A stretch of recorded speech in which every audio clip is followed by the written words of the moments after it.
अस्सलाम वालेकुम। आज का हमारा मौजू है निज़ाम इंहज़ाम की इक़साम। एक तबीब के लिए, एक मालिज के लिए ये चार जो हज़म है इनको समझना बड़ा ही ज़रूरी है। वो है नंबर 1 पे हज़म मेदी, हज़म कुब्दी, हज़म अरूकी और हज़म उज़वी। अब जिस तरह हम कोई ग़िज़ा लेते हैं कि ग़िज़ा खाने के बाद जिसमें जुज़े बदन बनने तक 4 अक़साम के निज़ाम हज़म की क़ुव्वतों से गुज़रती है।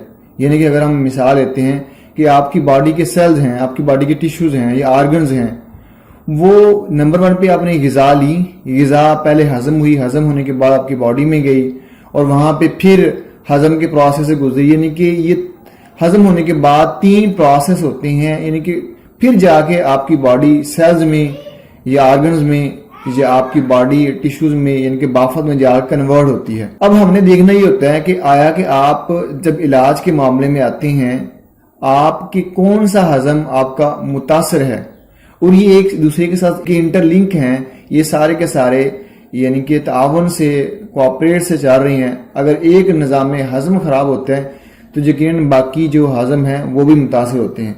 लेकिन जो बुनियादी हज़म होगा हज़म मेदी होगा और उसके बाद बाकी हज़म के प्रोसीजर जो हैं आगे चलते हैं। हम नंबर 1 पे बात करेंगे। यहाँ पे मैंने इसको कैटेगराइज किया है हज़म की इक़साम जो मैंने आपको बताई, मुफ़र आज़ा और उसकी क़ुव्वत और तशरीह। यहाँ पे आपको वाज़ेह करता चलूँ, हज़म मेदी में उज़लाती और हज़म कुब्दी गुदद के साथ और हज़म अरूकी असाब के साथ और हज़म उज़वी यानी कि ये क़ुव्वत जिस यहाँ पे सादर होगी यानी कि रूह तबही या क़ुव्वत वाक़िया के नाम से बताया गया है। हज़म मेदी का ताल्लुक क़ुव्वत मास्का यानी कि उज़लात के साथ यानी कि रोकना, हज़म कुब्दी यानी कि हज़म का अमल यानी क़ुव्वत हाज़मा से ताल्लुक है और हज़म अरूकी क़ुव्वत जाज़बा यानी कि असाब के तहत होगा और हज़म उज़वी यानी क़ुव्वत वाक़िया यानी कि रूह तबही, इसको क़ुव्वत का नाम मैंने यहाँ पे दिया है आपकी आसानी के लिए। अब यहाँ पे जो मैंने बात की है हज़म मेदी या हज़म मेदा के नाम से भी इसको आसानी के लिए हम जो आपको यहाँ पे मैंने बताया है उसका ताल्लुक उज़लात के साथ होगा।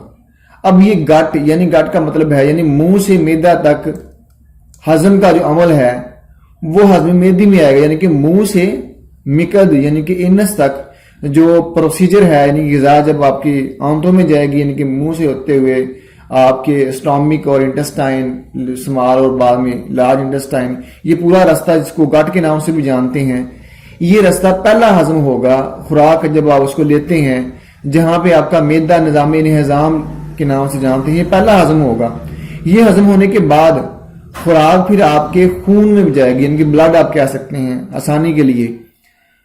हज़म कुब्दी यानी कि अमाई हज़म यानी कि आप इसको आसानी के लिए आप कह सकते हो गुदद यानी कि आपकी जो गुदद हैं जब खून में उसका जो आपका जो अरूके मासारिकी जिसके नाम से जिनको हम जानते हैं वो जब खून में जाएगा तो गुदद उसको हज़म के प्रोसीजर से गुजारेंगे, यानी कि आंतों से जज़ब होने के बाद खून में गुदे से हज़म होने का जो अमल होगा उसको हम हज़म कुब्दी के नाम से जानेंगे।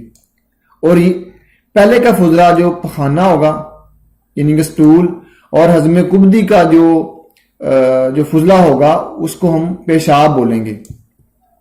उसके बाद तीसरा हज़म आता है जिसको हम हज़म अरूकी के नाम से हम जानते हैं, ये जो है, और इसका ताल्लुक आसाब के साथ है। जिस्म की कैपिलरीज से होता हुआ एक सेल तक पहुंचना यानी कि जो ग़िज़ा है जिस्म के कैपिलरी यानी कि छोटी छोटी जो नालियां हैं जिनको अरूक के नाम से भी हम जानते हैं या कैपिलरीज छोटी छोटी खून की नालियां, यानी कि एक सेल या खुलिये तक पहुंचने तक और वहां हज़म का जो अमल होगा जो कि तरशा की सूरत में होगा। जिस तरह कोई भी हम फाउंटेन देखते हैं यानी कि छिड़काव के नाम से हम आसानी के लिए यहाँ पे बयान कर देता हूँ आपको ताकि आपको समझने में आसानी हो, तो वो हज़म अरूकी के अमल में आएगा और उसका फुजला पसीना होगा। यानी कि एक बॉडी यानी कि आपकी खुराक आपके स्टोमिक से निज़ामी निज़ाम गुजरते हुए खून में गई, खून के बाद आपकी बॉडी के सेल तक चूंकि खुराक ने पहुंचना होता है और वहां पे जो खुराक उसको पहुंचेगी वो तरशा की सूरत में होगी, एक फवार की सूरत में होगी, एक जिसके कहते हैं छिड़काव करना की सूरत में होगी, जो कि खून से जो लिम्फ ऊपर आपकी जो तरशा आपकी बॉडी के सेल तक पहुंचेगा वो जो है एक सेल तक تو وہ ہضم عروقی کے پروسیجر میں آئے گا. پہلے 2 ہضم سے گزر کے پھر یہ ہضم عروقی یعنی کہ تیسرا سٹیپ ہوگا, اور اس کا جو فضلہ ہوگا وہ آپ کا پسینہ ہوگا. اور چوتھا اور آخری جو ہوگا وہ اس کو ہم ہضم عضوی کے نام سے جانتے ہیں.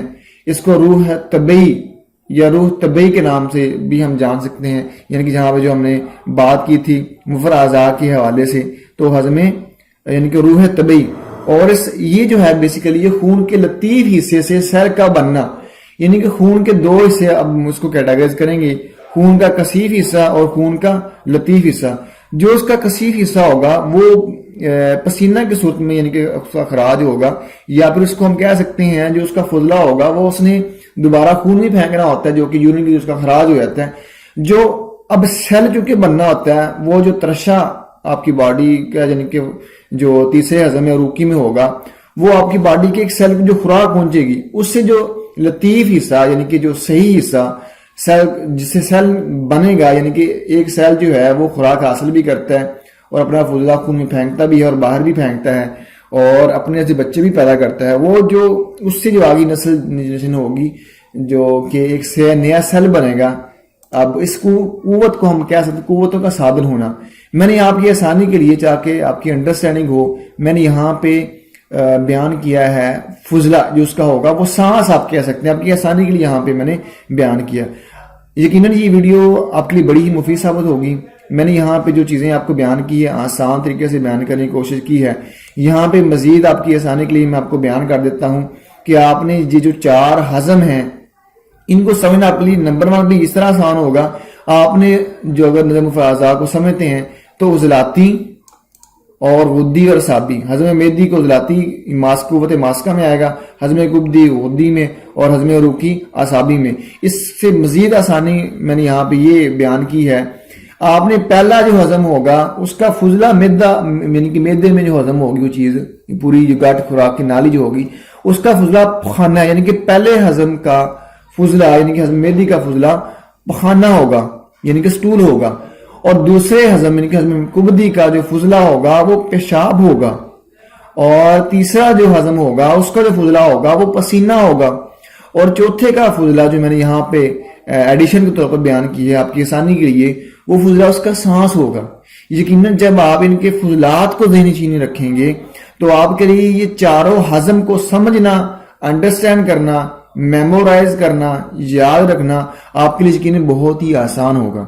اگر یہ ویڈیو آپ کو اچھی لگی ہو تو لائک اور شیئر کرنا نہ بھولیے گا. اور اگر آپ اس کے بارے میں آپ کو کوئی سوال ہو تو نیچے کمنٹ کی صورت میں آپ پوچھ سکتے ہیں. اور ہم بہت سارا خیال رکھیے گا. السلام علیکم.